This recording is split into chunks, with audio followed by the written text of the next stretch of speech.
Пока господин президент Додон While Mr. President Dodon is making his way here, I would like for all those who are watching us in Zoom to share that an appalling lawlessness has been done with Ms. Komleva. We spent about half an hour discussing the situation with her. She was detained. Of course, they had nothing against her, but they said that she would be deported to Belgrade, where she arrived from in the morning. So after some time, and then she wasn't being offered to travel back home via Belgrade. She is still being unlawfully detained here. Mr. Prime Minister of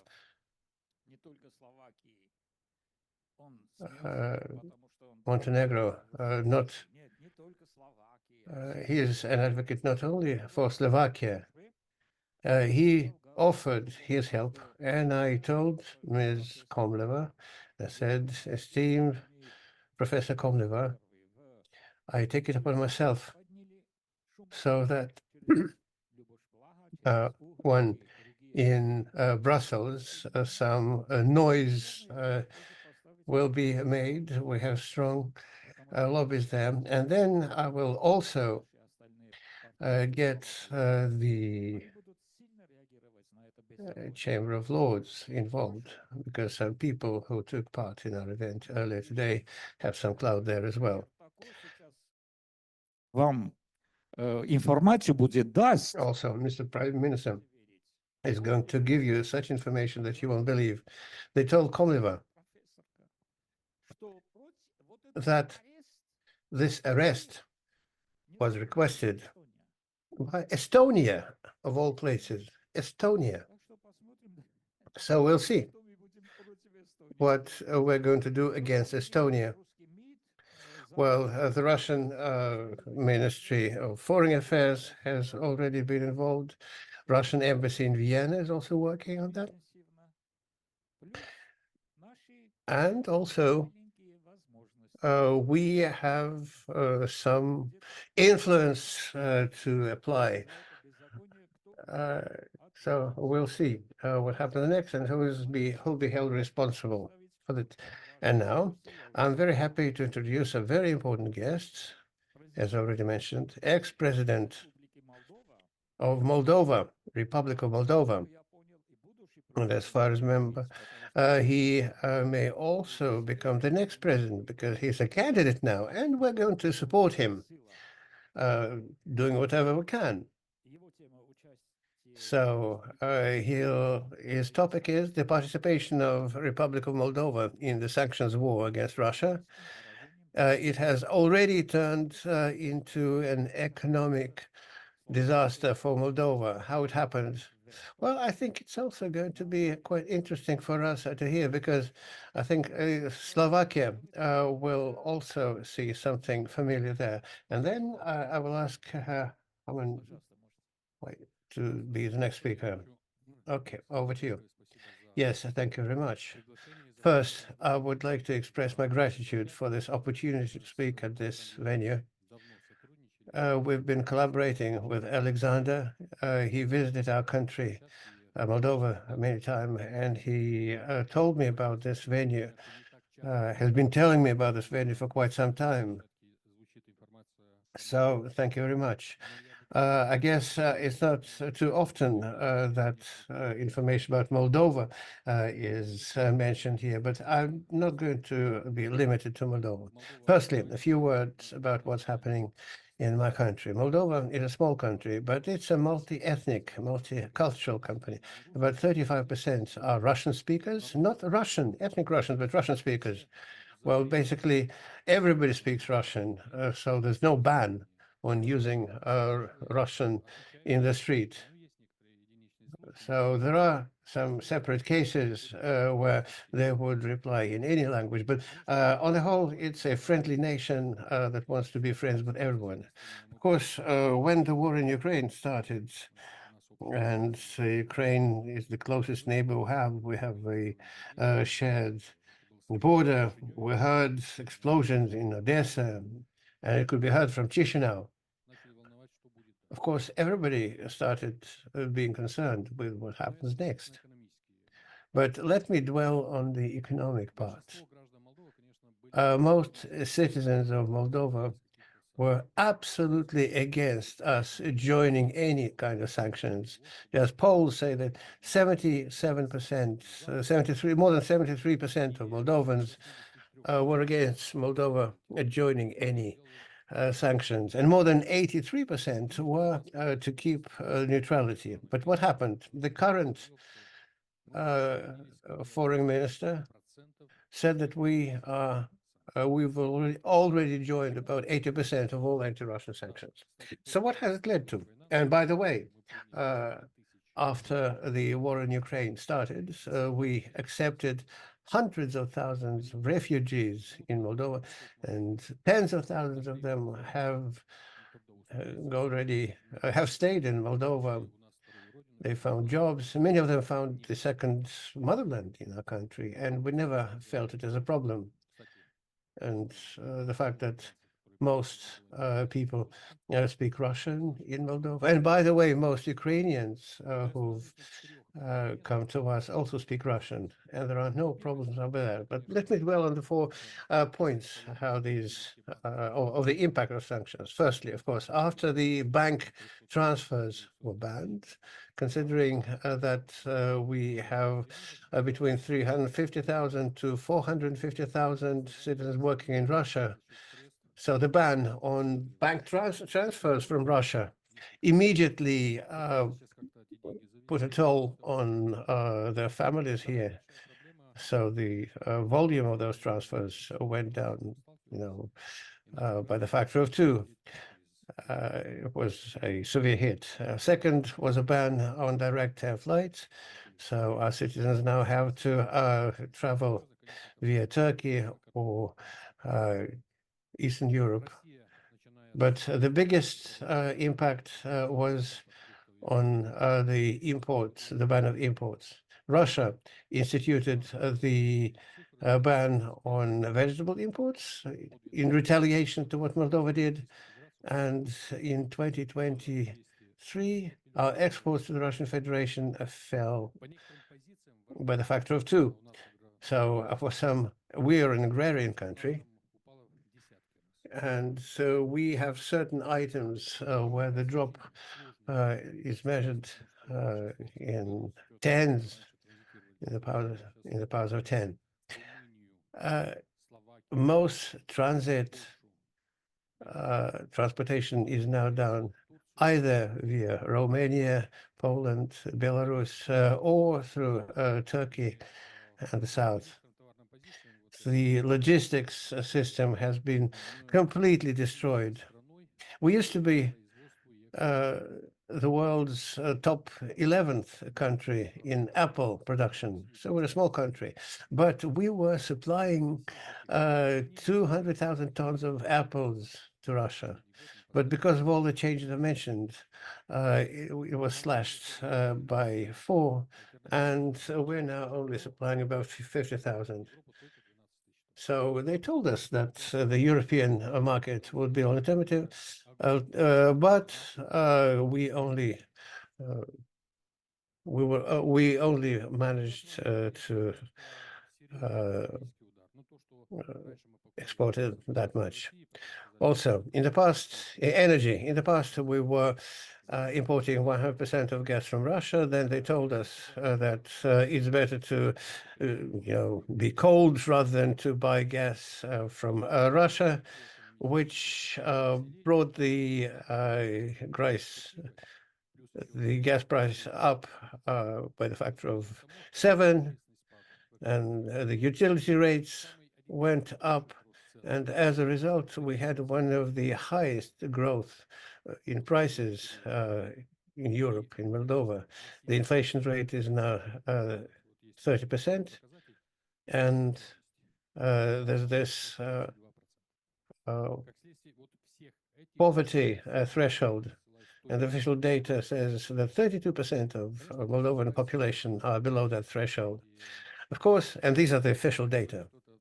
Of course, the authorities are trying to explain all this, saying it's all because of the war in Ukraine. Although quite often we're asking why bread and milk are cheaper in Ukraine than in Moldova. But what did Moldova get in exchange? So we joined the sanctions.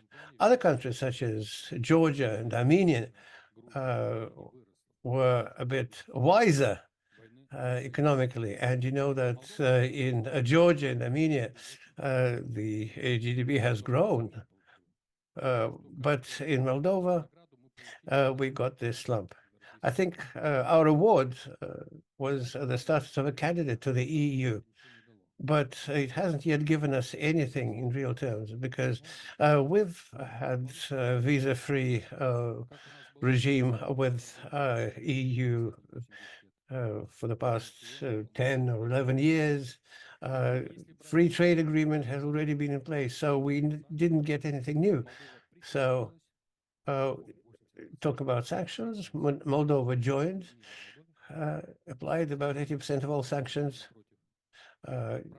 bearing in mind that 70 to 80% of the population were against it.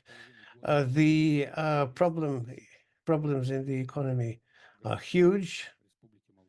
More than 200,000 citizens of Moldova left the country in the past 2 years. This is the largest outflow of the population since our independence.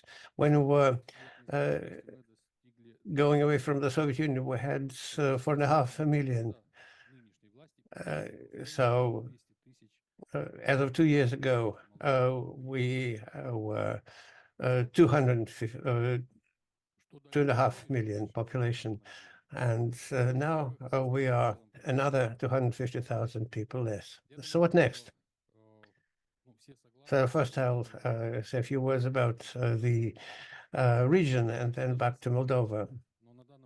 I think everybody will agree that the well-known goals, such as Europe from Lisbon to Vladivostok, even though myself, just like Alexander, are big optimism, but it's hard to believe that it's a practicable goal.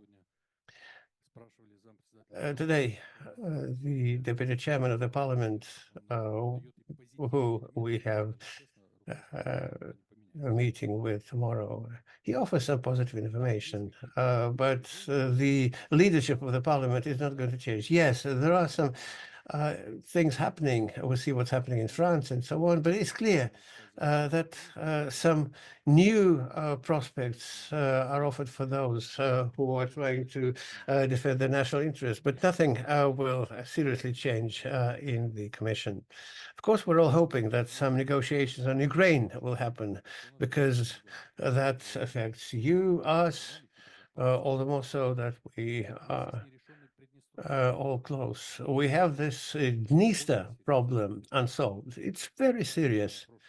Just last week, the official representatives of the Parliament of Ukraine in Passy suggested that the time may be right to bring order to Transnistria by military means. That comes to us from Ukraine.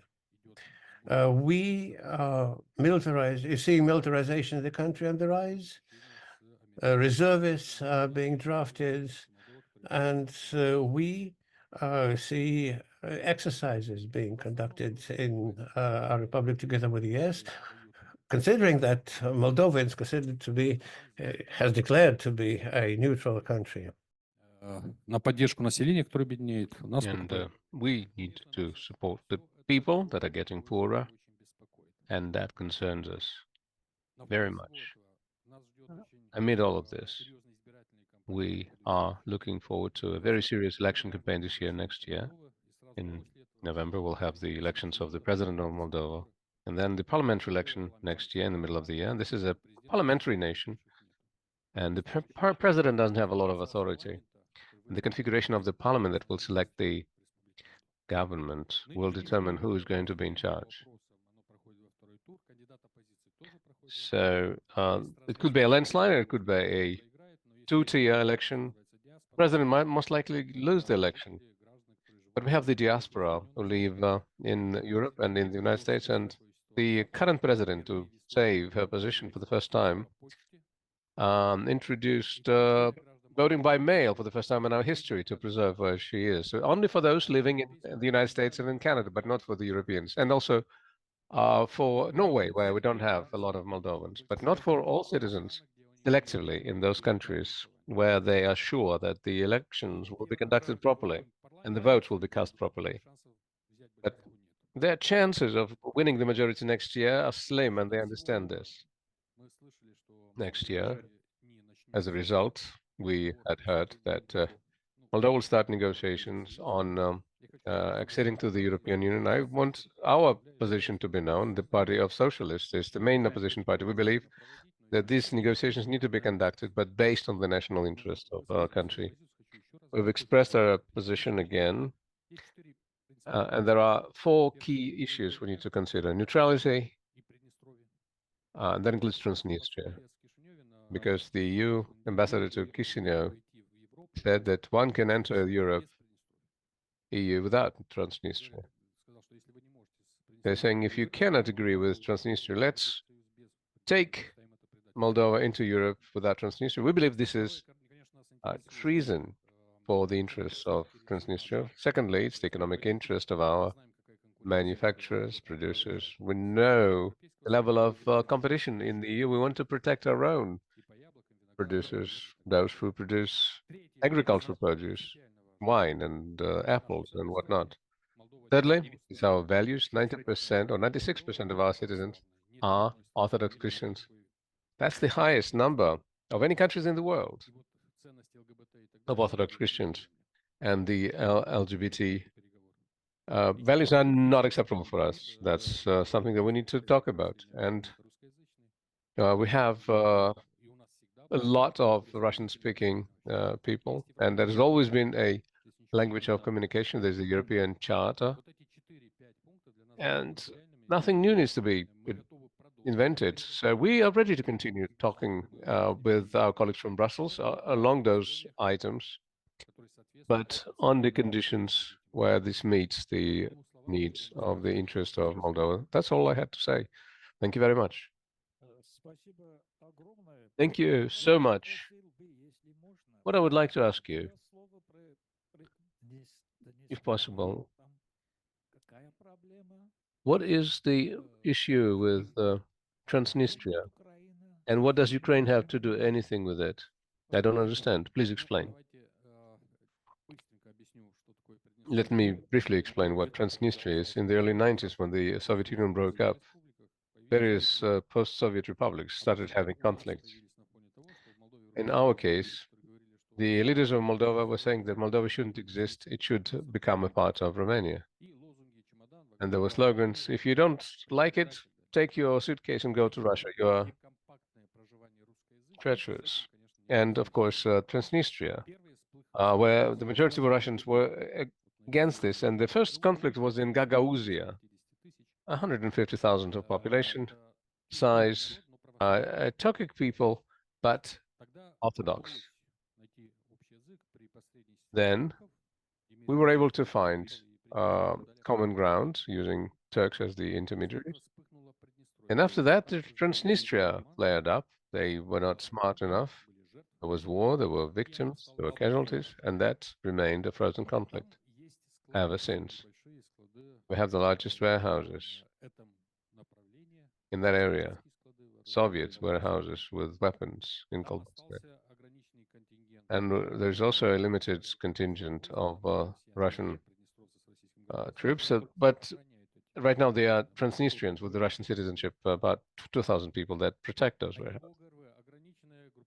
They are the limited group of Russian troops that are there to protect those warehouses. These are very serious warehouses with lots of weapons. Several 100,000 tons of TNT equivalent. If it blows up in an area as far as Chisinau, windows will flow out, and the nearby city will be obliterated. There is also a peacekeeping mission in Transnistria with the OSCE, and Moldovans and Ukrainians and Russians are on board. We have had several opportunities to deal with that matter. If you remember, in the late 1990s, Evgeny Primakov, there was the Cossack plan in the early naught years, and then I participated in this later on in 2009 when I was in charge of the economy. We tried to reach an agreement with Yushchenko in Ukraine.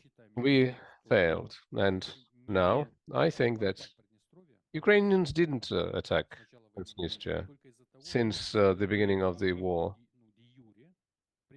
in Ukraine, because Transnistria is de jure part of Moldova.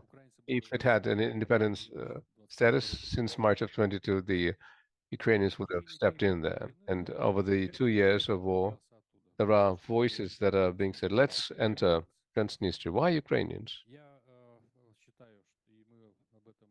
We've heard about this. And if on the Eastern Front the situation is not in favor of the Western scenario, Ukrainian scenario, there are hotheads that would want to ignite the fuse of Transnistria to open the second front. And I couldn't rule out that whatever is happening over the last several months, those reservists, the drills, are for that scenario only. And let's also add to that over the last month and a half, an agreement was signed with France on military cooperation that allows French soldiers to be sent there, although Moldova, by constitution, is a neutral country. A few weeks ago, Romania said that they're ready to protect Romanians outside their country, but about 1 million of Moldovans out of 2.5 million have Romanian citizenship. They got it to be able to travel to Europe without visas to work, back when there were visas. And so if you take all those elements together, the situation is quite concerning, very concerning. And so the next several months will be critical for us prior to the presidential elections, considering what's going on in the region, especially in Ukraine. That's why I gave you this detailed lowdown on what's happening in Transnistria, for you to understand what's going on there. Thank you very much. Because imagine, we know a lot about geopolitics, and we know very little, or used to know very little, about what we heard from you. You cannot imagine how important your visit was for our symposium.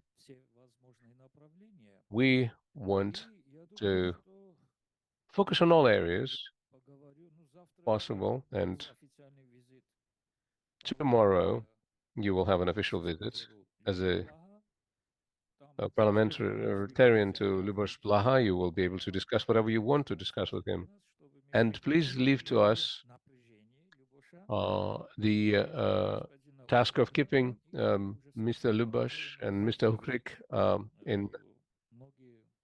in good tone, so to speak, so that they could provide help. And of course, we have the lobby, plus we have the Armenians here. We have good opportunities, and I'm really thankful to you for giving us this detailed information about Transnistria and Moldova. And what should happen next? We need to help you, for you to succeed over there.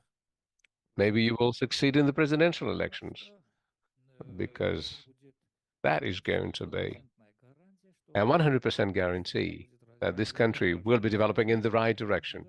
As for the candidacy in EU, Moldova, Turkey had been a candidate for so many years, and Ukraine will be for so many years, and until they decide to deal with that in a different way. And Turkey has already realized by now that that's ridiculous. And they've decided to turn their attention elsewhere because nobody is going to allow Turkey to join the EU. And the same goes for Ukraine. I'm not sure about Moldova, although they could play. We don't have any illusions at all. No illusions at all whatsoever. I and we understand clearly, and me as a Minister of the Economy in the past, we understand that we don't have any prerequisites for that. Politically speaking, what's going on in Ukraine, what's left of the Ukraine that we used to know, we understand that the status of the candidate and the political decision that is associated with that, that is something that we have to deal with. No microphone.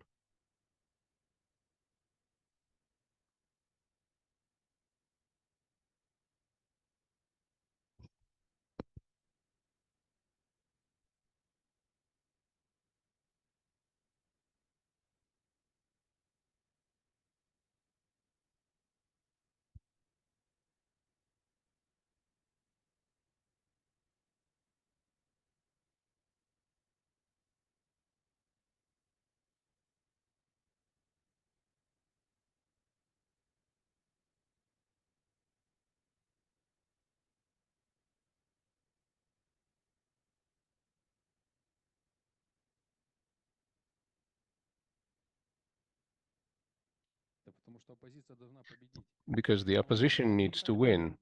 We do not have any illusion. We know who we deal with.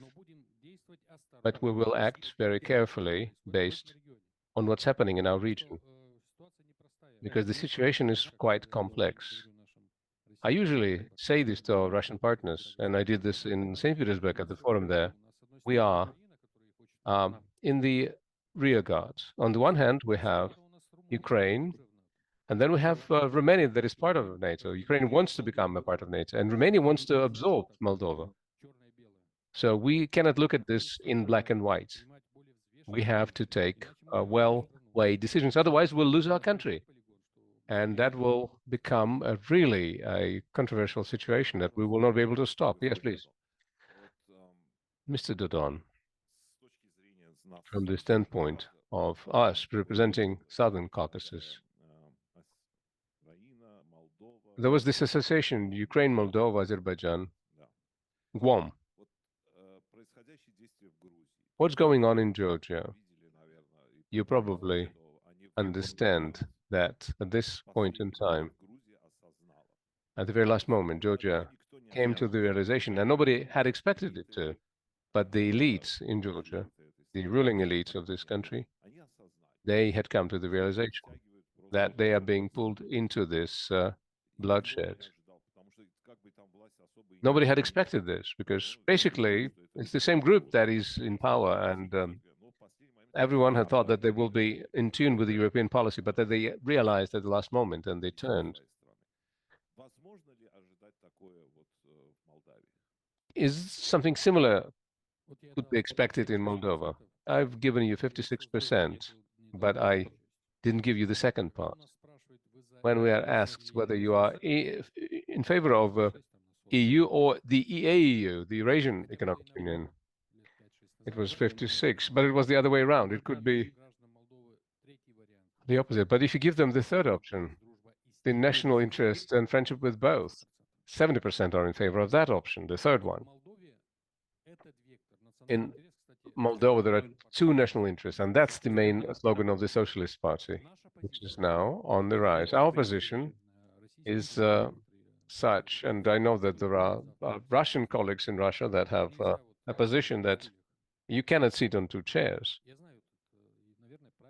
And I'm aware of that slogan, but small countries such as Moldova, where the north and the south vote for Russia, 56%, but in the center, more than 70% are in favor of Europe. You cannot really put people in front of this choice, because if you do that, the country will fall apart in pieces. I think the problem is in Ukraine and the problem with the outside players. So that's what's happening there in Ukraine. At some point, some 10 or 15 years ago, they were given a condition. You are either with us or you go there. And they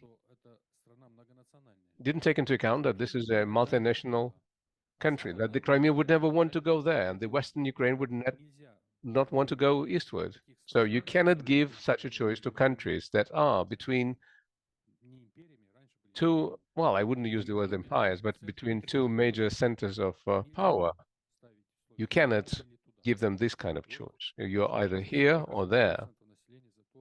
And so 70% of our people are in favor of being friends with both.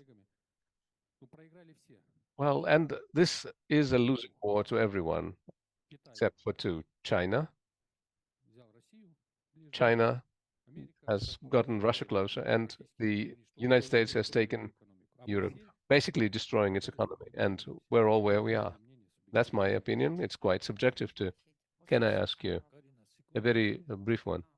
Just a second. Теоретический вопрос. Can I ask you a theoretical question?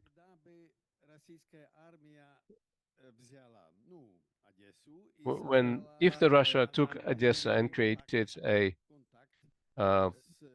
land contact with Moldova and Transnistria, and now carefully I would ask the question,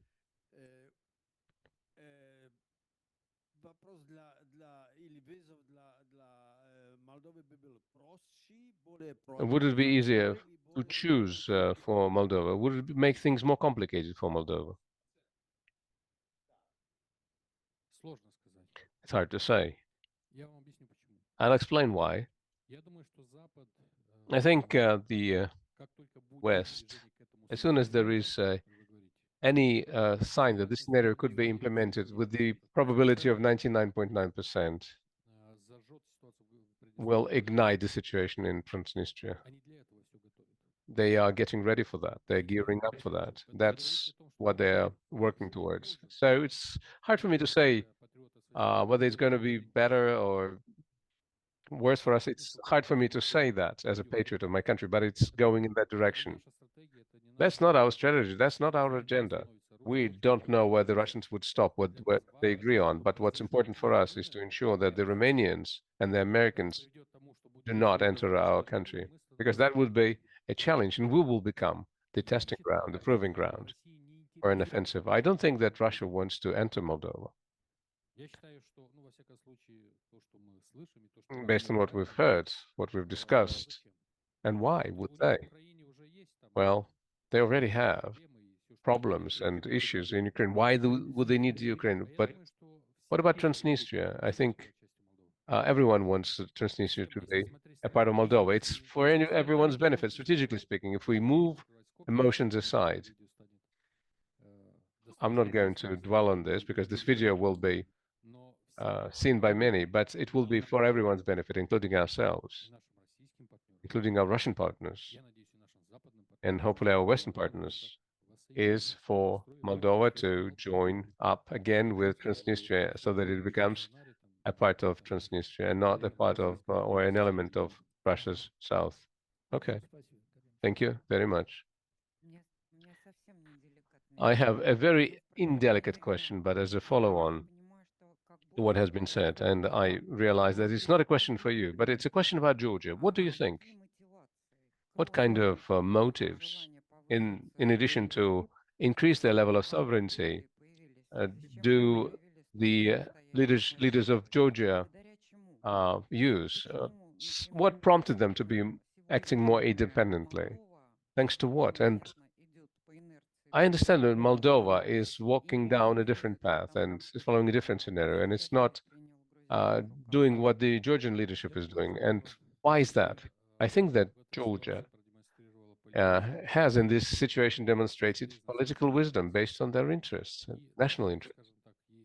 They proceeded based on that, and their own interests, selfish interests of the elites. And there are friends I have there, Leon Basadze, a good friend of mine, and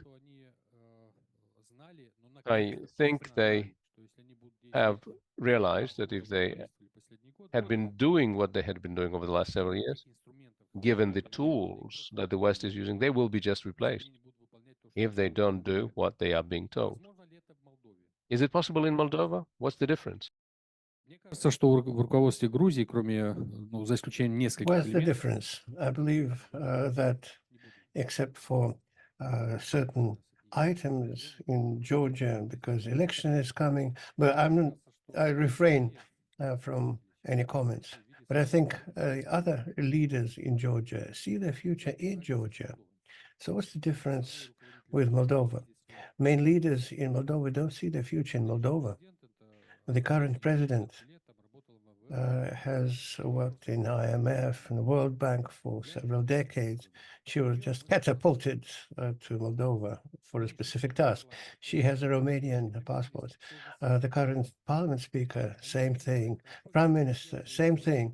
They understand it well, and they don't, tie the future of themselves and their families with the Republic of Moldova. That's the difference. And here, therein lies the difference between elites in Moldova and Georgia. And as I said, 70% of population see things differently. Of course, they'll be replaced, but the important thing is for us not to lose the country before that happens. Okay, thank you very much.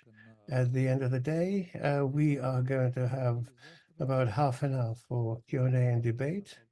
And tomorrow as well, we're also going to have maybe an hour and a half or so for a discussion. I have quite a lot of questions myself, but I'm postponing those until the debate hour because we're now being awaited by a very respected person, Mr. Wolfgang Hummel. He's based in Berlin and has a professional background in law and economics. Among other accomplishments, he worked for the Senate administration of Berlin and represented the state in the Committee for Fiscal Affairs at the Federal Ministry of Economy.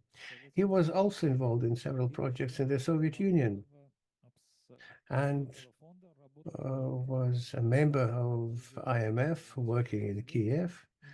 For over 25 years, he's had strong political ties with the United States. So, very interesting. You're welcome. Microphone, please. Can I please prompt the speaker to use the microphone? He's muted. Microphone, please. Microphone.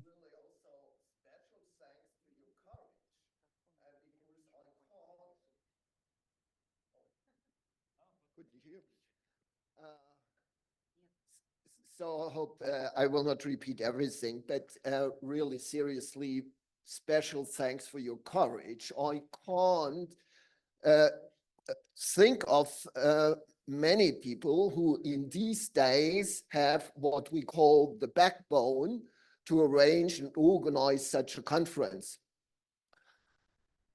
Let me start one personal remark, because my family on the father's side and myself, we come from Ulm at the Danube.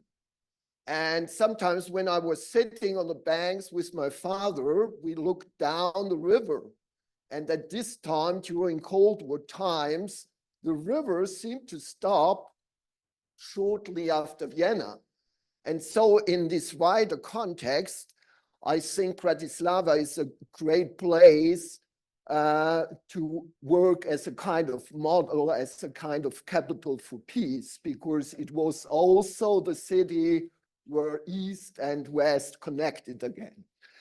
So one back. Let me start with this picture, because I think we are here also to bridge this gap. You see, I don't have to explain much here. To the left, the Moscow city, the financial border, and you see the foreign ministry. And you will be surprised where I took this photo. It's not only the same hotel, the Azimut Smolenskaya, it's even the same room. And I just wanted to show that very much depend on your perspective. You see a modern, forward-looking Russia, or if you want, you see the Soviet-style old Russia being kind of imperialistic power. Next. So this is also not mainly supposed for you. I also need this picture to show how relative the position of the so-called West and Western Europe is, because you may call it right, but you may also call it a power with 11 time zones, and allow giving this alone and the closeness to Asian countries shows, I think, in a picture what the real situation is. So also not about history.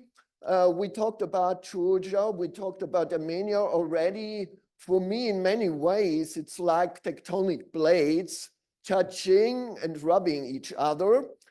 What we don't see here, I didn't mention USA if we talk about interests, but also we know about the peace treaty, which was sabotaged by United Kingdom.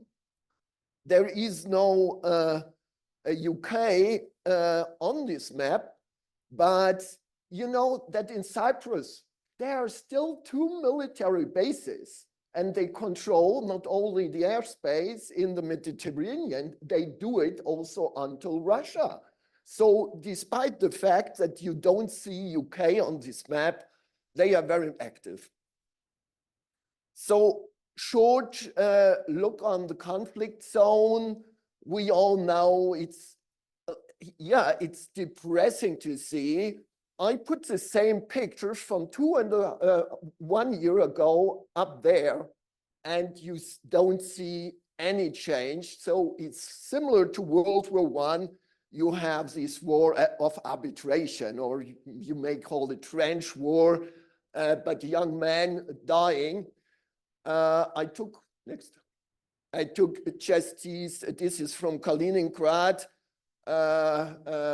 several weeks ago, and it's a horror for me that young men like these have to kill each other. So next. So my main topic, as you know, is EU sanctions.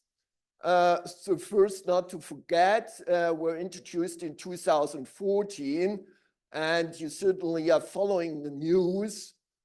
Today, the European Union agreed on a new package.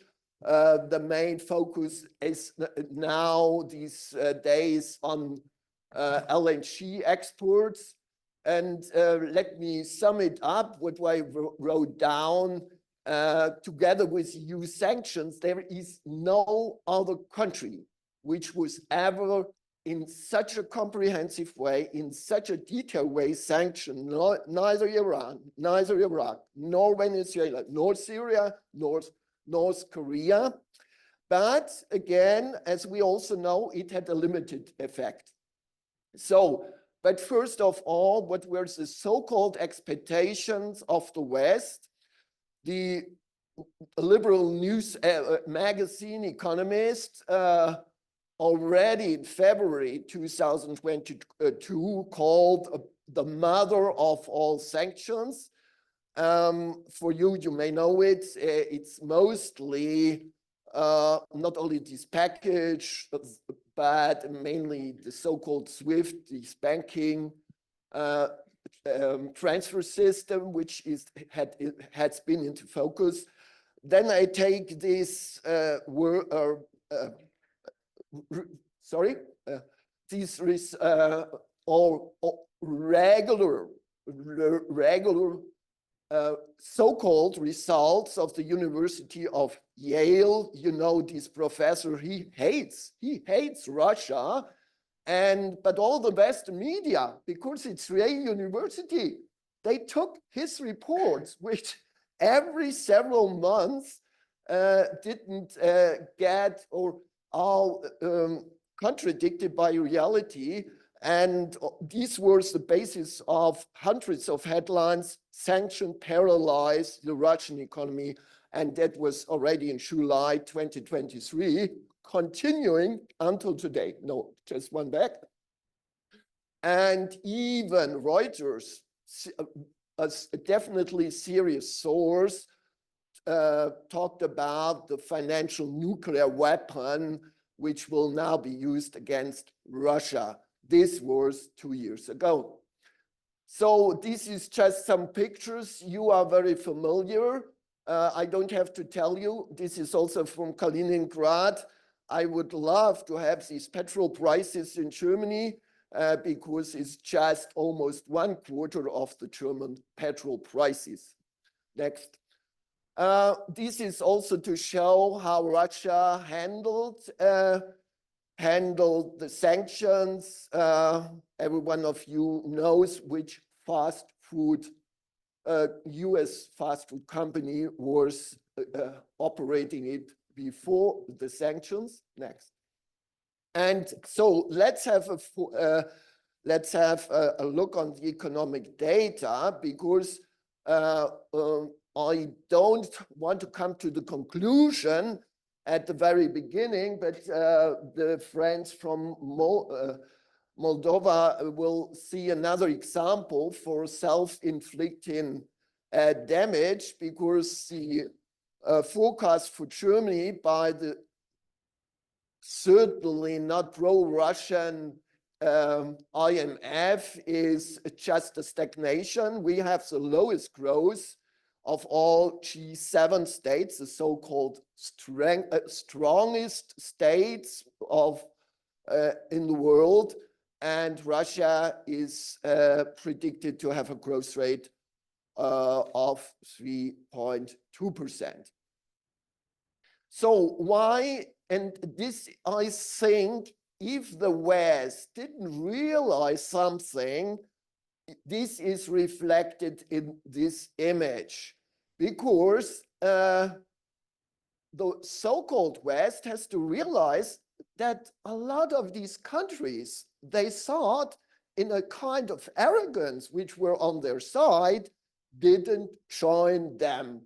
This was South America, this was Middle America, that was the total of Africa. These were the Middle East with the oil-producing countries. This was India, and this was China. And the picture is even more interesting because for 3 of these countries, sanctions bring windfall profits, because Australia, Canada, and US are competitors. I don't have to tell it in this group.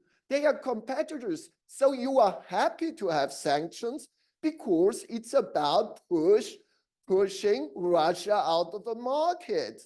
So it has nothing to do with values, but it also shows the rest, which is left and had to bear the damage, is these blue spot, as what I call the Peninsula of Asia.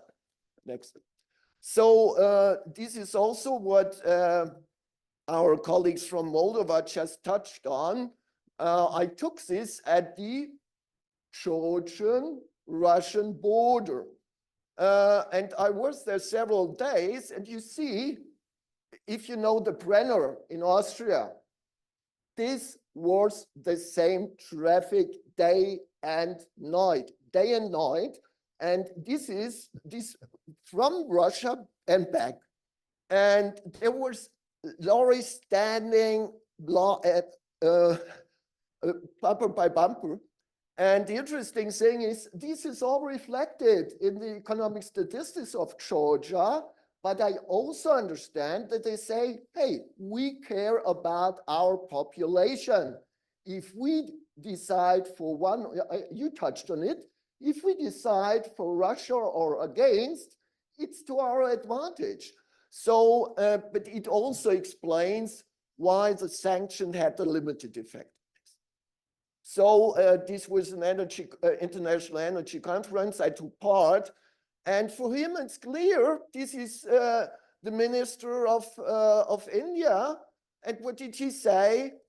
I have a moral duty to my voters, to my consumers. Very simple, because he was asked the same question. Next.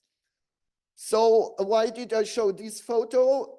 Because you see behind, this is not surprising, before 9th of May, but you see the car company, Great Wall Motors with the Haval type behind these signs. And we talk about, or I will give you a few more examples. Especially the German car industry has given as a gift 15% of market share just to the Chinese. They didn't have even to compete for it. We left and they moved in. Next. So sanction, why was the effect so limited? We saw it on the big map. The big beneficiaries, not surprising, China, India, Saudi Arabia as well, because they also profit from the oil price. Then smaller states, Georgia, Armenia, Turkey, plays, as we all know, a very pragmatic role. And not to forget, there is not this West as unique increase. You have a lot of tanker transfers. You know, the Greek fleet accounts for almost 30% of the worldwide tanker fleet. Italy is a big exporter, but always keeps in the shadow. Belgium, France, and Spain are important hubs for Russian LNG. And not surprising, Russia, as we talk since 2014, was prepared, counteracted, and you have the self-sufficiency and autarky measures going on. So, interesting enough, I combined an old chart with a new one because, and I tell you, I also analyzed sanctions with own visits in Libya and in Iran. In Iran, surprisingly, 2 sanctions. I found Apple shops, I found Coca-Cola shops. And when I, after the sanctions, visited with a German business delegation Tripoli, the Libyans told me, hey, great that you're here from Germany. And we said, oh, yeah, we are happy now. We are here in the first week. The Libyans said, but the US Americans arrived already 1 year ago. We didn't want to believe it. So what I say is there is 2 things we have to know. Certainly there is this embargo, but surprisingly, there is a waiver policy which says if sanctions do hurt US companies, they get a waiver. They get a waiver. I damaged my smartphone in Kaliningrad. I went to a shop and 3 customers at the same time bought Apple products. I said, how is this possible? I decided for a Chinese one. But apart from Apple, apart from Coca-Cola, the interesting thing is here, in the background, this was just several years ago in Frankfurt. She became, Janet Yellen, the chief of the Fed, became a doctorate from the Frankfurt University. They threatened German banks, but she didn't mention that there is an exclusion clause for US banks for the energy sector, because the US point of view is we are even responsible for the oil prices and we have, if necessary, to influence it. And how can you influence it? If your banks are involved in oil trading. So there is nothing where you can find it in economic papers. It's not from social media and any dubious channel. So it's a clear policy, sanctions, but we will not obey it if it hurts US interest. Next. So this is, let me say, also personal work I do. It's about an oil refinery in Germany. It was, you may have heard it, it's the end of the Druzhba pipeline coming from Siberia, ending in the former eastern part at the River Oder. And it's owned by Rosneft. It's owned by Rosneft.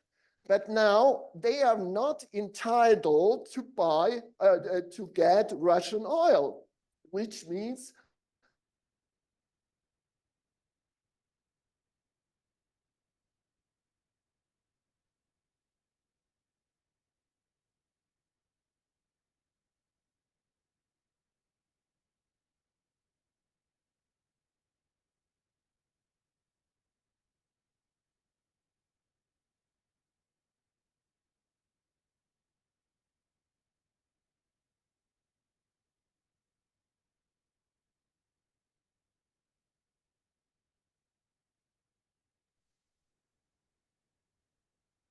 what? So can you? No, now it doesn't work. Press again. And Sutra. Yes. Okay. So let me start again. The important thing is now that due to the sanctions, we have to pay. Brent is even North Sea oil, as you know, but no industrial company can cope with a rise of $12 in average per barrel. And this leads to the effect we already see now in Germany, which has a devastating effect on industry. Next. So what is my present assessment and analysis? There is certainly an effect, because some people say, yes, how does it, what's the effect on the Russian economy? There is an effect, and there are additional costs, I have to say it, but regarding the Russian economy, these effects are medium and long term, and now it's mainly, it's always difficult to replace high tech. It's mainly a burden for high tech machinery and IT. But similar to what we heard about Moldova, we already see the damaging effects on the German economy, mainly the industry. And we more and more lose jobs in the industry. Not surprising again in the East, because the East, these traditional businesses who survived the economic transformation after the fall of the wall, they are hardest hit because they had traditional ties with Eastern Europe and Russia. So they are again hit.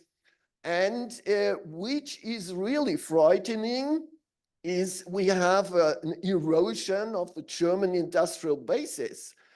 And this is all combined, I have to say, with, I call it here, ideological ultra-left green energy transformation, supported also by the EU, with unrealistic climate, so-called climate goals. And we will see a weakening of this powerhouse Germany also in the upcoming years. And frankly speaking, there are two hearts beating in my chest, because on one hand, I say, if we are weakened, we are no longer be able to support the Ukraine in such an extent. But on the other side, I have 3 children. It's a pity to say how German industry ruins, or German policy ruins the German industry. So let me come to this more depressing final conclusion. The winner, USA, Turkey in a certain way, with a pragmatic approach, The big winner is China. By the way, here is the tunnel construction in Georgia. It's even financed by the European Bank.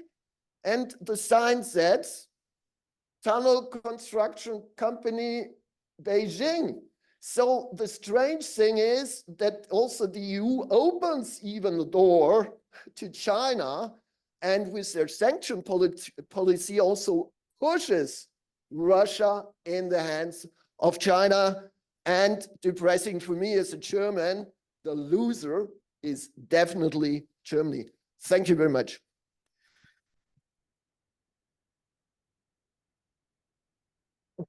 Спасибо, спасибо, господин. Thank you.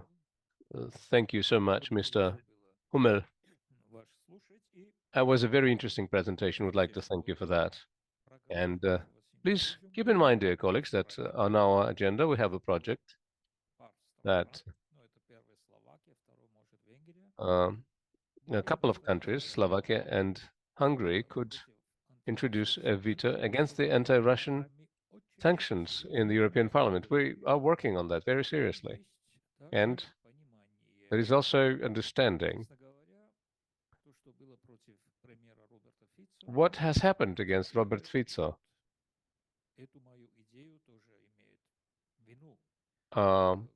Is taken into account. The Prime Minister has said that there would be speaking in Brussels against the anti-Russian sanctions, and unfortunately, several days later, there was this terror act against him, and 3 days prior to that, I had given Mr. Fico my project that was related to sanctions. So in that sense, it was very interesting to hear your presentation in that context. And during the discussion, I will have some questions for you. But before that, and very quick one, yes, you can ask. Please, would you tell us the refineries or the refinery in Sweden? What kind of oil does it get for refining?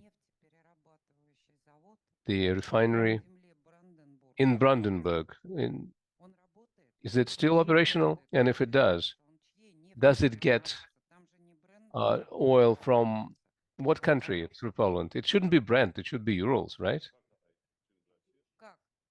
How is this happening? I don't understand the logistics.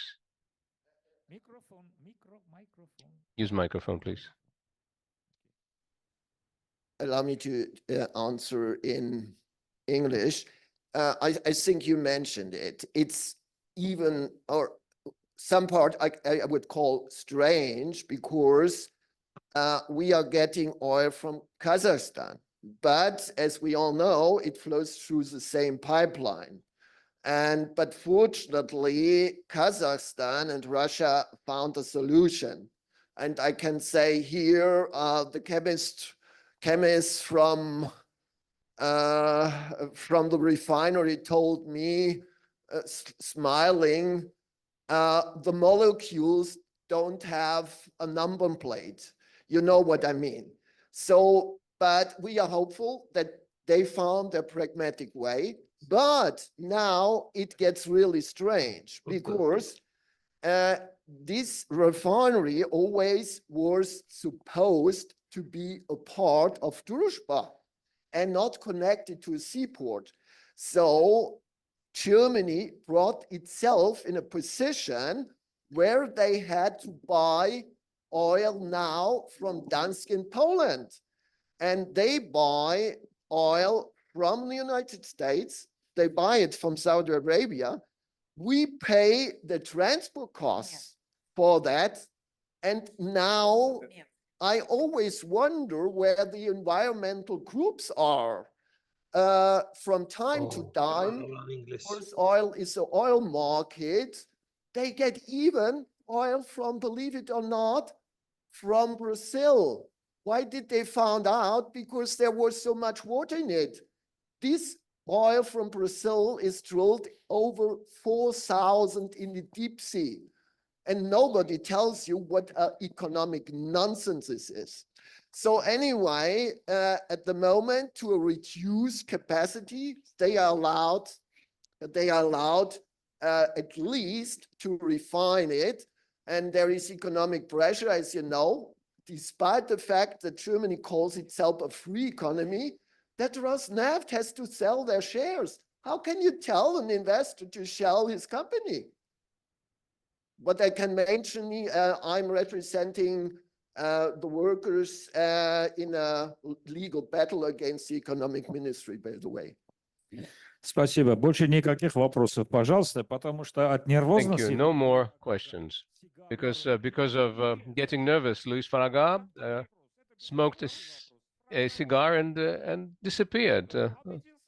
That was a short question, wasn't it? Луис, Привет. алло. Привет, Ашот. Привет, дорогой. Привет, Ашот. Ну, Hi, что Ashot. Hi. Where you did disappear? I thought you got offended. I just said Luis. Luigi is an Italian. It's just Luis. We shouldn't be talking about them. We are more serious than the Italians, those who speak Spanish, if you understand what I'm talking about. Ashot, I'm really happy to talk to you. We are more serious, the Spanish speakers, than the Italian speakers. That's why we created a large country, and the Italians only built the Rome. And of course, it's the miracle of history that there was Rome. And Italian means Roman. Dear Louis, please allow me to introduce you. He's our good friend. He was here in person. It was very interesting. This time he decided to ignore us. But we are not offended. And we will introduce to you the former member of parliament. For 21 years he was, and president for 12 years of the Latin American Committee of the Spanish Senate, president of the WSO, World Stability Observatory in Spain. Please, the floor is yours. Ashot, I'm really happy to talk to you. First of all, I would like to say that this is a great honor for me to take part in this symposium. I'm really happy to talk to you, Ashot. And I thank you, Ashot, for extending an invitation to take part in this in person. But I have too much work back in Spanish. This is a terrible month for me, this and July. But I think that if we do something similar in November, October, that would be a great honor for me again to be in Bratislava in person, because I feel myself at home in Bratislava.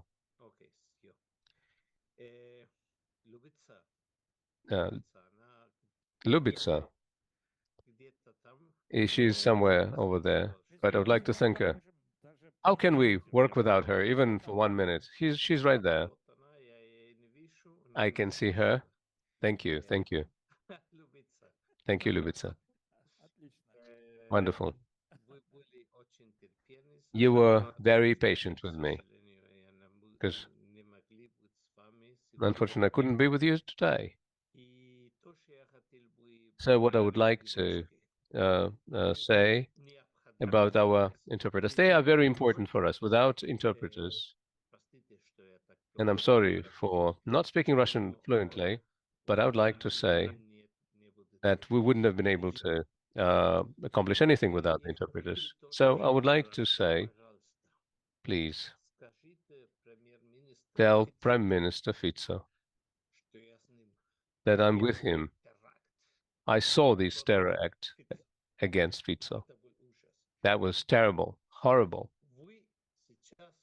You cannot tell me why that happened, because, well, that just happened, but that was horrendous. But please, if you have a chance to see him, tell him that I wish him the best of health, lots of it. Lubos Blaha sees him a lot, so we can pass it on through him. There are very few people who can see him at home, but Lubos Blaha. But I hope that Fico will make full recovery. But it was a very serious wound. 4 or 5 hits. One of them was a mortal wound. One of the wounds was a mortal one. It was very severe indeed. But I hope that everything is going to be all right. Please pass it on to him. From me, Lubitsa, Ashot.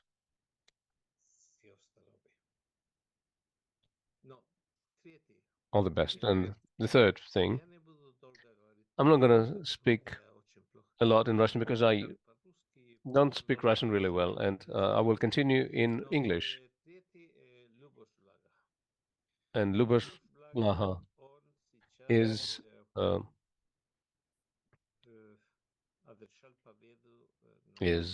winner in the elections, of course, in the European Parliament. How can we ignore that? It's a victory. But in Spain, when someone is running for office in the European elections, it's the dinosaur cemetery for the most part. But in your case, it's different because you need this.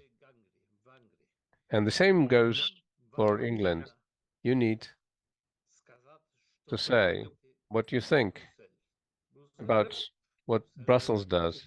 Brussels is terrible. It's terrible for Europe. And that's why I'm very happy that Lubos Blaha is now a member of the European Parliament. Everyone told me that it's not just my opinion, that I get a lot of information about that. And I think that that's also a great good for Europe, Blaha for Europe, and for the rest of the world. And I'm sure that Lubos Blaha is going to play a very important role in Europe. And the last time when I was there, I couldn't do it this time because of the work I do. And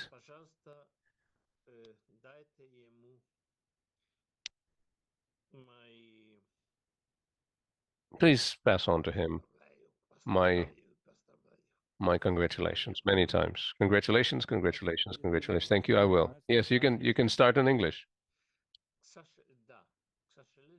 Yes. Unfortunately, my Russian is not very good because I studied Russian when I was 51, and I don't speak it, and I do it very slowly. I'm not a very fluent speaker. Not just slow, but bad speaker. If you, how many minutes do I have? 10 minutes.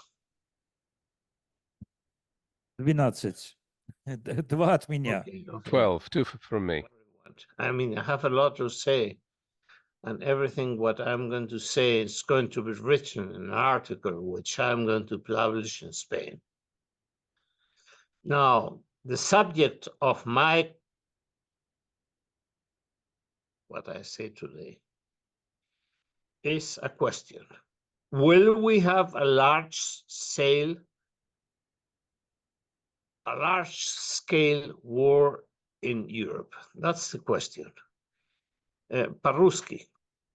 У нас будет большая война в Европе. Will there be a large-scale war in Europe?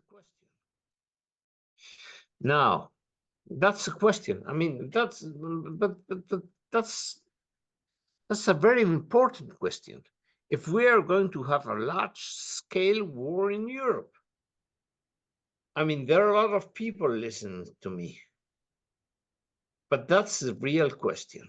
Now, in February, I was with you in Bratislava. It was a great honor for me to be in Bratislava. And I stated 10 theses. No, I'm not going to repeat them. But the bottom line was, first, something that should be remembered. You all know it. All of you know the main point. The war in Ukraine, where I was living, where I was a Sovietnik, where I was an advisor to the Ministry of Foreign Affairs, didn't start right now. It started, excuse me if I smoke. Do you excuse me if I smoke? I should. Okay. Didn't start in 2022, but it started in 2014. That's something every one of us knows, but it should be remembered every moment. And now we are in the war.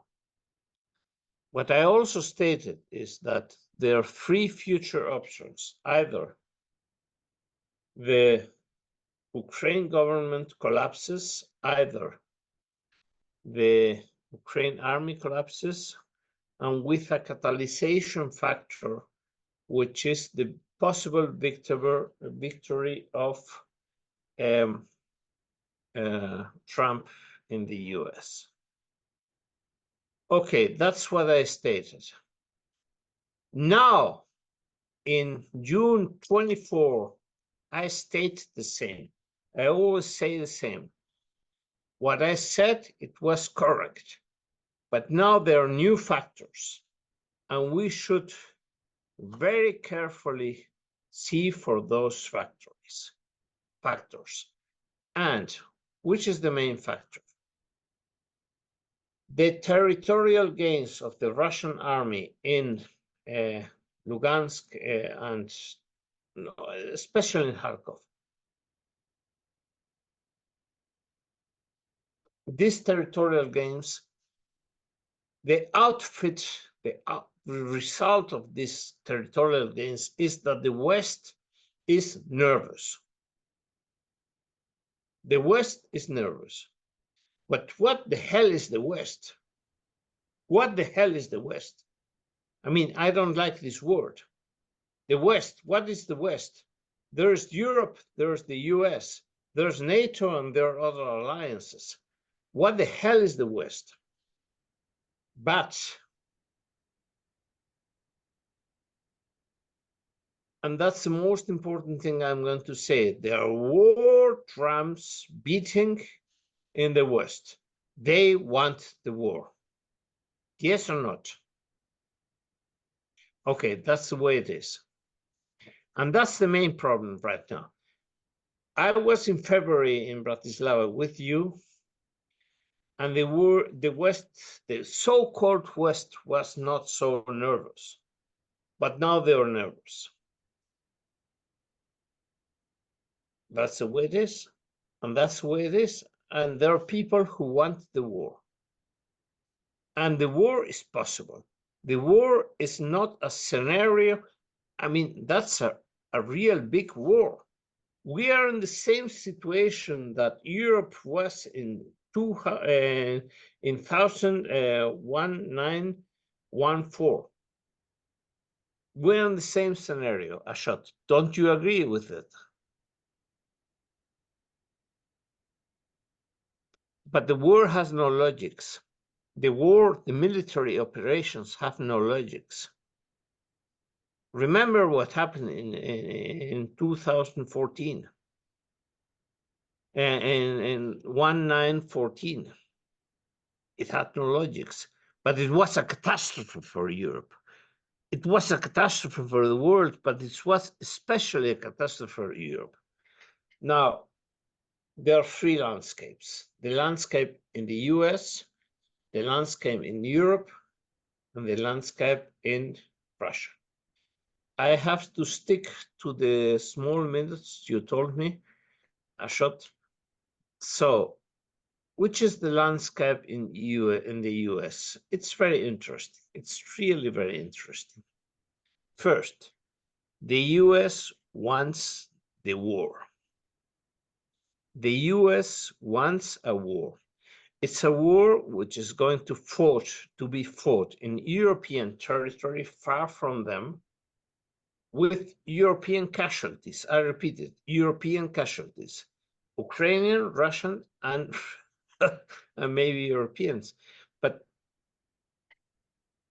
Abrak, do you think French are going to fight in Ukraine for Zelensky? That's nonsense. Do you think Spaniards are going to fight? That's it. No way, no way. That's all nonsense. Okay.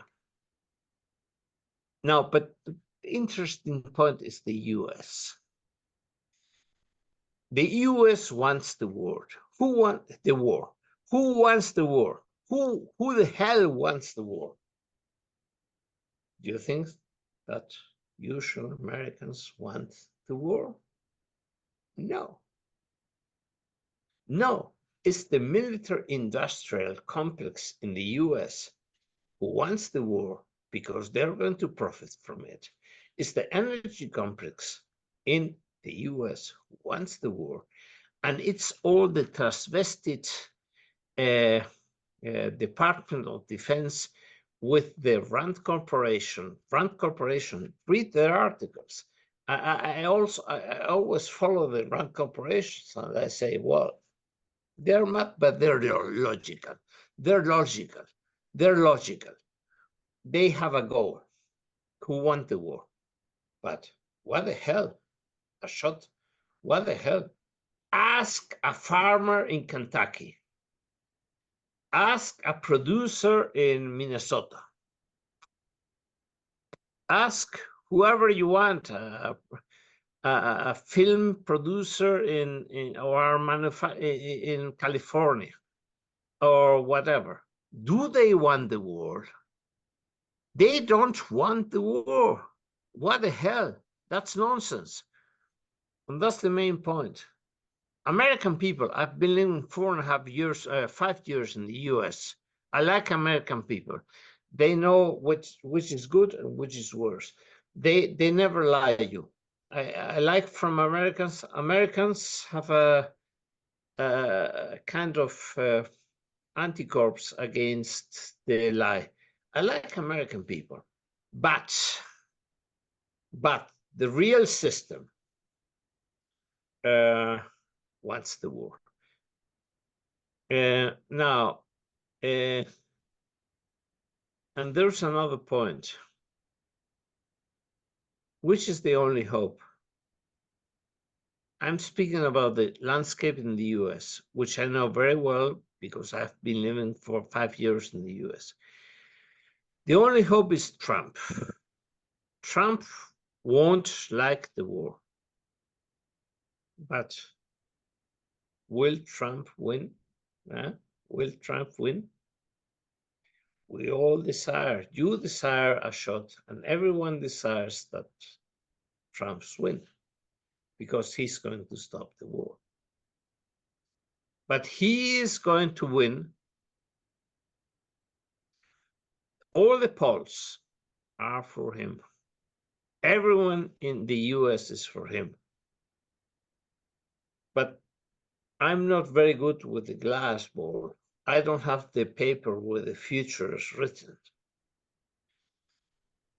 But I think they are not going to let him. As they killed Kennedy, as they destroyed Nixon, and so on. I don't know if I was enough clear. One last point about the US. As I told you, I've been living in the US. I love the US. I don't like their foreign policy. And I don't like the foreign policy of the US because I'm a Spaniard and they grabbed us, many Cuba and everything. But there are very important people in the US thinking on that. Mersheimer, McGregor, etc. How many minutes do I have?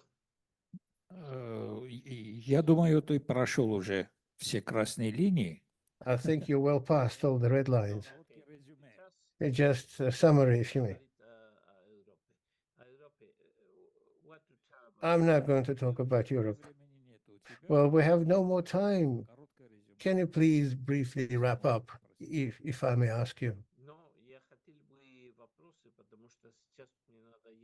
Yeah, but I'd like some questions because I'm not finished. We'll discuss questions during the discussions. We'll have a discussion at the end of today's session, and there'll be Q&A there. I will ask you, please wrap up briefly so that how many minutes do I have? Because we have two important interventions here, especially from Mr. Prime Minister. Oh, yes, of course. I will then be very... So then, well, actually, I haven't described the landscape in Europe, and I also haven't had time for the Russian landscape, but in Russia, and it's very important, Ashot. I visited Russia in March and April in Russia for a whole month, and I explained all this process to them. But the most important question, I told them, okay, I will say that it's going to be very important. Why? Why? Minsk has burnt. Istanbul was destroyed for other reasons, and so on and so forth. So there are only two options, Bratislava or Dubai. I prefer Bratislava. Of course. Okay, and you know what they told me? That's the most important thing that I'm going to say. If you don't want me to say it, I keep silent. Okay, 10 more seconds. They told me. So we're not talking about the venue where the peace negotiations is going to be conducted. And it wasn't a taxi driver.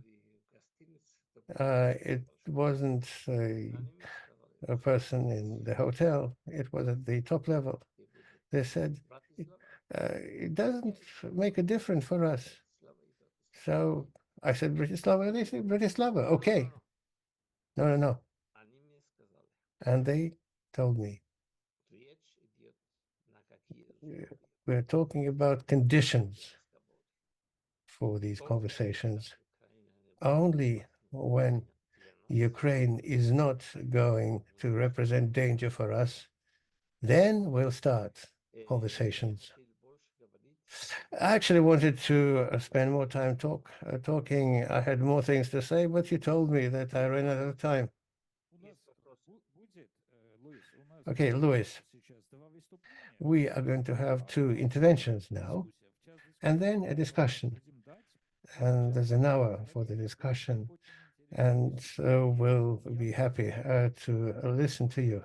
And now we have a very interesting intervention from Jan Bozek, a publisher of Russian literature from Prague, Czech Republic.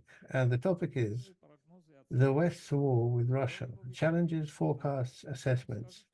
I read his presentation, and I can tell you there are very intriguing points there. So let's give it a listen. And then during the discussion, well,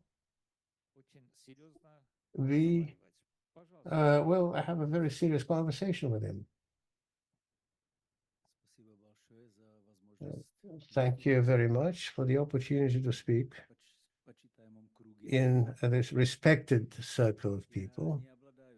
I don't possess insider information, such as sources in the Kremlin or State Department. I don't have any. And the maximum I can hope for in order to understand what is happening is public sources that are very controversial and covered with a thick layer of propaganda from all sides. So in order to arrive at some conclusions, One first need to separate real politics from propaganda and morals, after which one can jot down a number of questions about the events. And the meaning of these questions should be reduced to two phrases: who stands to gain from it, and what is the end purpose? The first question in this line is why the State Department Если до следующих выборов остался год, has organized and paid for the Ukrainian Maidan. If there was only a year to the next election and Yanukovych had no chance to win, why America was in such a haste with this Maidan? Or maybe it was the other way around. America wasn't, making haste. It specifically created an illegitimate Ukrainian government, at least as it was seen from the Russian perspective, so that Russia could take some actions, at least in the Crimea, where its Black Sea Fleet resided, and other major military contingents. The next set of questions: Igor Strelkov and Alexander Borodai, with small groups of people, several dozen persons, Russian citizens, took part in the Crimea Spring, and then in the March on Slavyansk, where they easily disarmed the police and security service. Could it have been done without an agreement with Ukrainian law enforcers, and whose agents were Strelkov and Borodai? Moscow, Kiev, Washington, or all the parties taken together? And by the way, both are sitting now, one in prison and another in State Duma, in the parliament. Did they understand in the Kremlin that the separatist Donbass will become a generator and reason for international sanctions against Russia? It's hard to believe that they didn't. Another similar question: did they understand in the Kremlin that incorporation of Donetsk and Lugansk republics into Russia in September 2022 narrowed down the opportunities for maneuver? Putin recently said that in answer to shooting of settlements in the internationally acknowledged territory of Russia, Moscow can take steps in return. And I'm quoting, we are not supplying them arms, but we reserve the right to do it with regard to the governments and sometimes even some legal structures that experience a certain pressure, including military pressure from those countries who supply weapons to Ukraine and call them to use it against us, against our territory, end of quote. Why look for some states and legal structures if one could just not incorporate Donbass into Russia, and in retaliation to supply missiles to Lugansk and Donetsk People's Republics to use against the neighboring NATO countries? That is from the side of Russian leadership. A whole set of political decisions was made that made special military operation closer. Add to it the incorporation of 4 regions of Ukraine that, quote, have not yet been liberated from the Nazi regime, unquote. It also narrowed down the tactical capabilities for Russia. Even less logic, as it appears, are the actions of the US and the collective West. Firstly, the sanctions against Russia hit Europe itself stronger than Russia. Here, it appears that no questions arise. The sanction war about Russia is, in fact, the war of the US against Europe that America doesn't want to feed with issued dollars anymore. когда-то с помощью Второй мировой войны as Европа it did in the times after the World War II.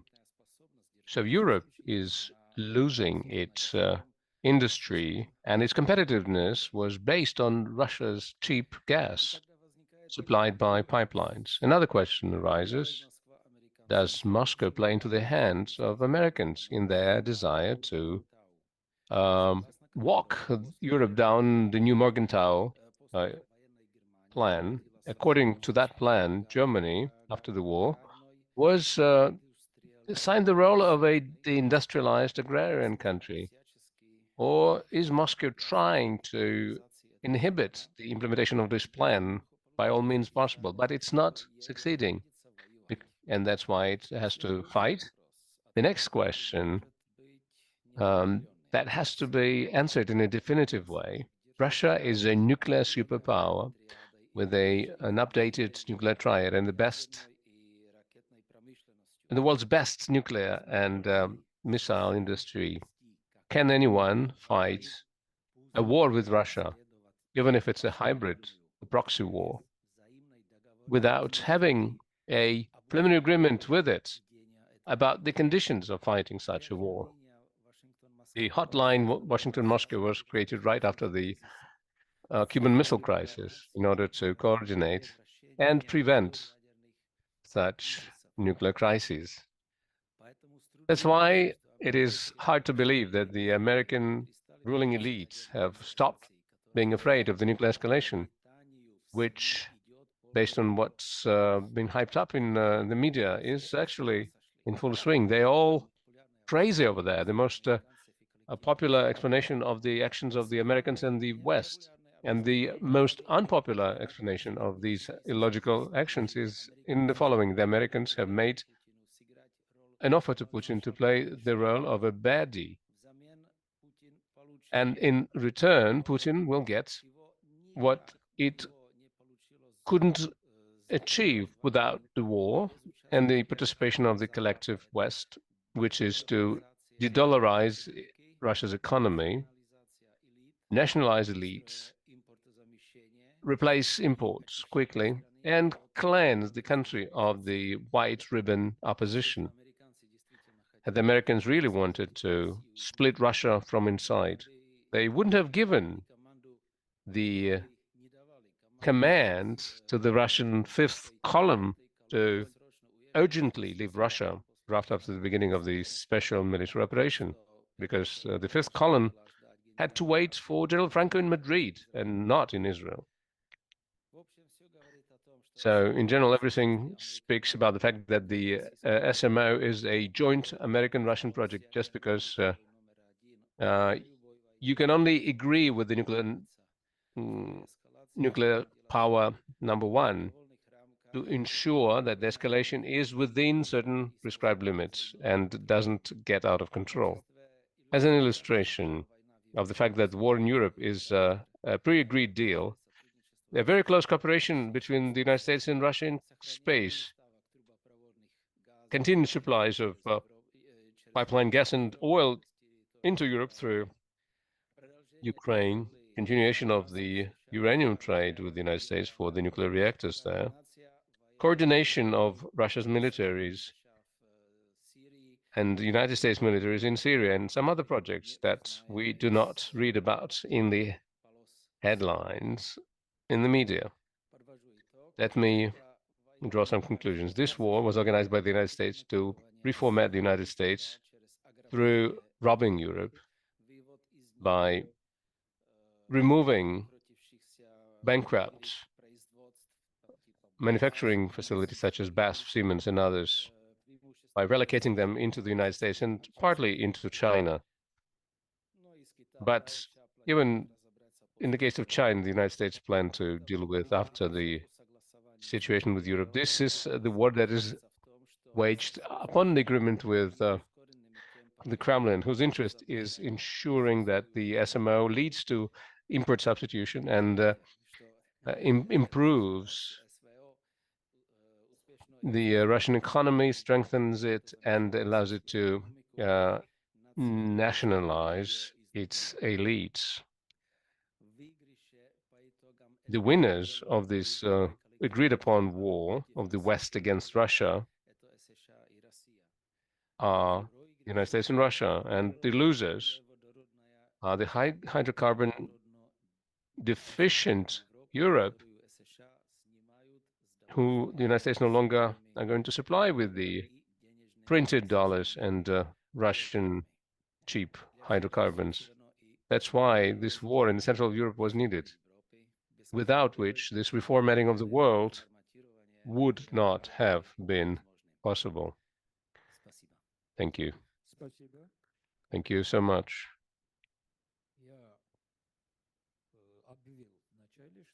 I announced in the beginning that Mr. Buzek has a very intriguing announcements to make. Some of them could be quite arguable, but we can go back to that after we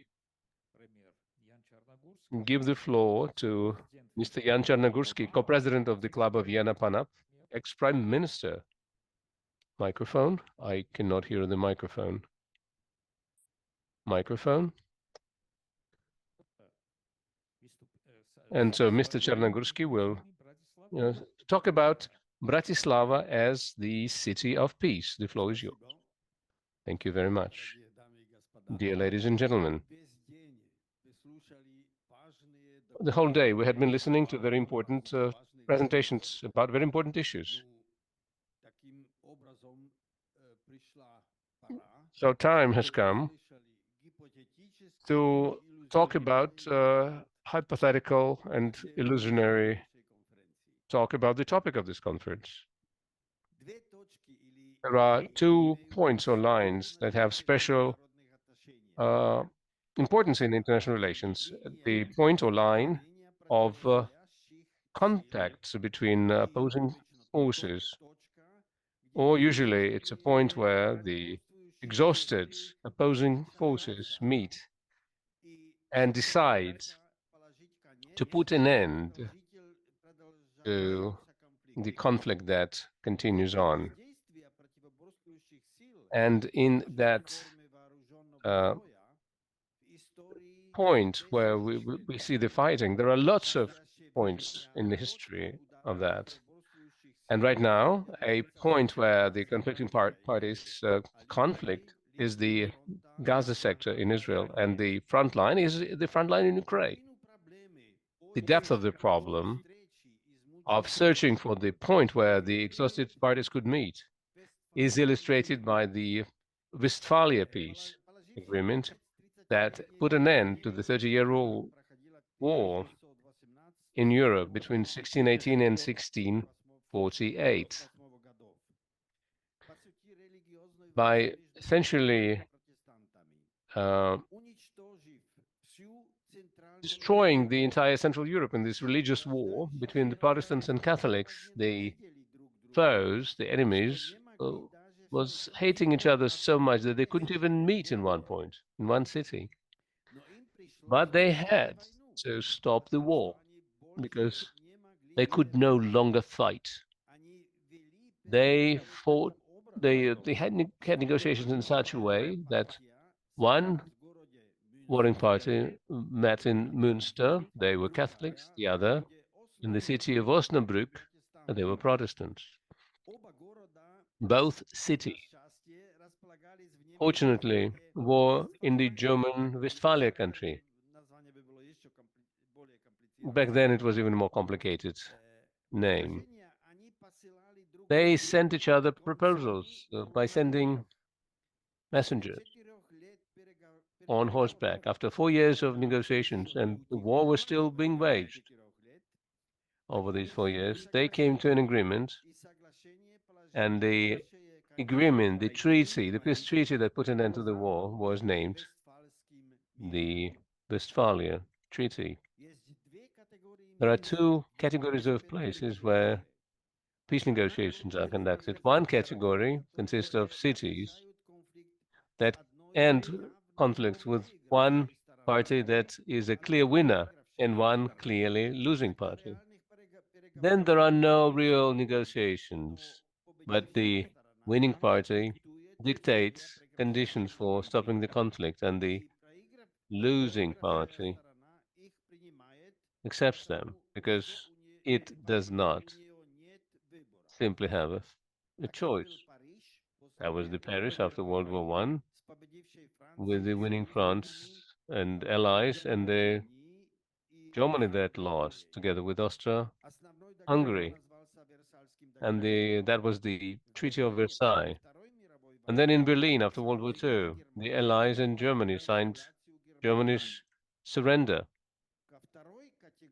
And the second category of cities includes cities where true negotiations happen, because both parties of the conflict are desirous to put an end to the conflicts at the negotiation table and not on the battlefield. So these were the above-mentioned Münster and Osnabrück at the end of the 30-Year War, Helsinki last century, where the Helsinki Agreement was signed in 1975, and Istanbul in March, April of 2022, when the ceasefire between Russia and Ukraine was initialed by the two parties. The cities of the second category are usually located outside the territory of the warring sides, to ensure that the parties in question could not be influenced by the environment where they are, in the city where they're negotiating. The neutral cities, or the cities in neutral countries, had a natural advantage, and they also built infrastructure such as hotels, communication, security in the city, and others. Important negotiations took place in Geneva, Vienna, Helsinki. Let's note that the cities were formally, or at least factually, neutral, but they were located on the territory of the so-called West, or collective West, as it is sometimes known. But at least for 10 years, we have seen that the West has been losing its hegemony in international affairs, and peaceful negotiation cities reflect that. Important negotiations took place in Astana, Kazakhstan, and Istanbul. A recent conference in Switzerland about the war in Ukraine didn't even reach the real importance. The location for peace negotiations and the country where the negotiations are conducted have to be recognized by both warring parties, and the country where negotiations are conducted should not be very involved in the conflict. The place of negotiations has to be the genius loci that inspires to reach an agreement. Let me mention a real story that is related to our topic. After the fall of the Iron Fall in 1990s, the Central Europe came up with an initiative that wanted to promote appeasement between the West and the East, one step forward. It had to comprise a meeting between the Moscow's Patriarch and the Pope. Three countries were fighting for becoming a location for that meeting: Hungary, Austria, and Slovakia. They could meet in Hungary. They could have met in Hungary at the Pannonhalma monastery established in the 10th century by Saint Wojciech. In Austria, they could meet in Heiligenkreuz, founded in the 12th century, and in Slovakia, in Nitra, from where Count Rostislav in the 19th century, Prince Rostislav in the 19th century, invited Saint Cyril and Methodius into Europe. In 2001, we were invited to a private audience to Saint John Paul II, who was then the Pope.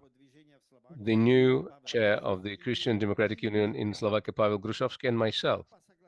The Pope agreed that we need to develop the initiative of the meeting between the Pope and the Moscow Patriarch in Slovakia, but also in another location, if needed or possible. In 2002, the Speaker of the Slovak Parliament, Josef Migaš, spoke about this with Alexis II, the Patriarch of Russia. As we know, the meeting of the Patriarch and the Pope finally took place in February 2016 in the airport of Havana, Cuba. Our conference is titled Bratislava, the City of Peace. I'd like to say a few words about some of the objective assumptions about Bratislava. Since the Middle Ages, Bratislava had been growing as a city with a well-fortified fortress above us on the bank of the Danube, which increased the security of the city. And then the Ottoman Empire held the territory of today's Hungary for 150 years, including Budapest. And over this period, Bratislava was the capital of the Kingdom of Hungary. The Ottomans didn't even attempt to take or sack Bratislava. They didn't have a chance. There were no major fights for Bratislava. They were safe. And during World War II, Nazi Germany did not protect Bratislava as it did Budapest and partially Vienna. And the two cities were basically destroyed, the last two. And present Slovakia is a member of NATO, but public polls have confirmed several times, or time and again, that NATO is not popular in Slovakia. And just recently, the government of Slovakia made it very clear that it does not wish to participate in the Ukraine's military support. And the idea of Slavic friendship with Russia is alive in Slovakia. It has been for about 200 years. A recent review of the Slovaks' attitude towards Russia was published by a Slovak Russophobic. I would like to confirm that and emphasize a Russophobic newspaper known as a terrible report about the soul of the nation. It was published on May 14th this year in the SME. At the same time, the Slovak culture is a Western culture spot, and it is Catholic, the Western religion. And maybe these are the circumstances that led to an agreement between Russia and the United States that President Putin and President Bush, W. Bush, would meet in Bratislava in February 2005. In 1990, the existence of the Visegrad Group started with a meeting between the heads of Czechoslovakia, Poland, and Hungary in Bratislava. All these circumstances remain in place, and they're getting even stronger as the East's authority and power are rising. At the same time, Bratislava is located the closest to the former centers of peace negotiations, and a transition to new centers would be less dramatic. Bratislava is the city of peace. Thank you.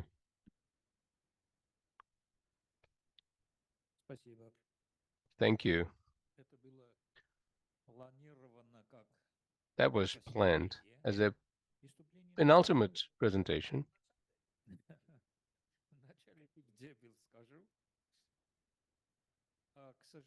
Unfortunately, the last presentation is not going to be made because Ms. Valentina Komleva is still in custody in Austria.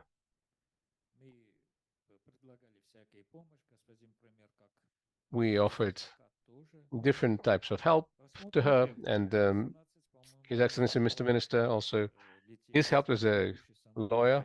The next flight from Vienna to Belgrade is going to be at about 1700 hours, and maybe she'll be able to fly with that. flight so that you could come back to Belgrade? And then would you Zoom to speak here?